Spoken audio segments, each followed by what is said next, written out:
Hi everybody, it's Honest John again. Now, in 1977, Rita and Doug Swan's 16-month-old son developed a fever. And they were Christian scientists, so they brought in several Christian Science medical practitioners to pray over their son. None of that praying did any good. And as a matter of fact, the Christian Science practitioners, because their praying wasn't doing any good, simply accused the parents of sabotaging their healing practices with their fear. Eventually, they did take him to a medical doctor, but they had waited too long, and Matthew died of bacterial meningitis and a brain abscess. Soon after that, Rita and Doug left the Christian Science Church, and she became an anti-faith healing activist. She has contributed to papers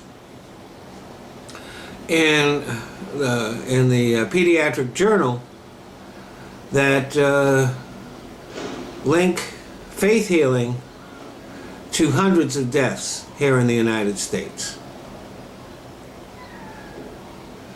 They at least learned from the death of their son. Other people don't.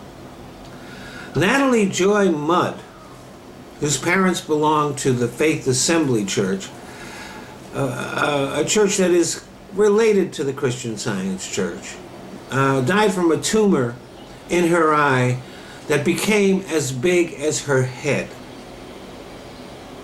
2 years later, her 5-year-old sister died from an untreated tumor in her stomach that had grown to the size of a basketball. The Faith Assembly Church is responsible for over 100 childhood deaths. The Faith Tabernacle Church, another sect, has been responsible for the deaths of children during exorcisms in several different countries. One mother strangled her 5-year-old son and then kept his body around the house for days, believing that he would be resurrected. In the past 20 years, there have been at least, and this is only what's been documented, 172 children have died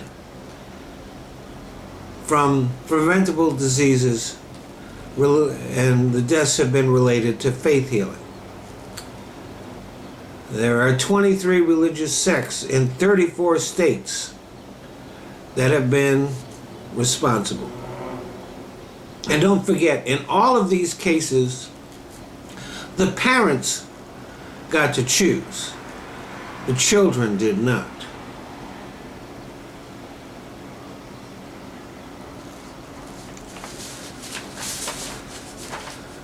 And despite these horrible deaths at the hands of these monstrous parents, it is extremely rare that anybody is prosecuted, because all but 5 states in the United States have religious shield laws which protect these monsters from prosecution.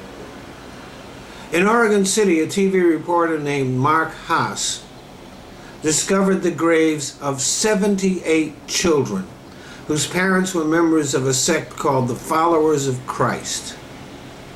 But there were no prosecutions, no police reports, and no investigations. Now, the federal religious shield law was repealed in 1983, but as long as 45 out of 50 states have these laws, children will continue to die from preventable disease, abuse, and even murder, because all the parents have to do is say that they were following their religious beliefs, they were following their conscience, and they will be allowed to walk away scot-free.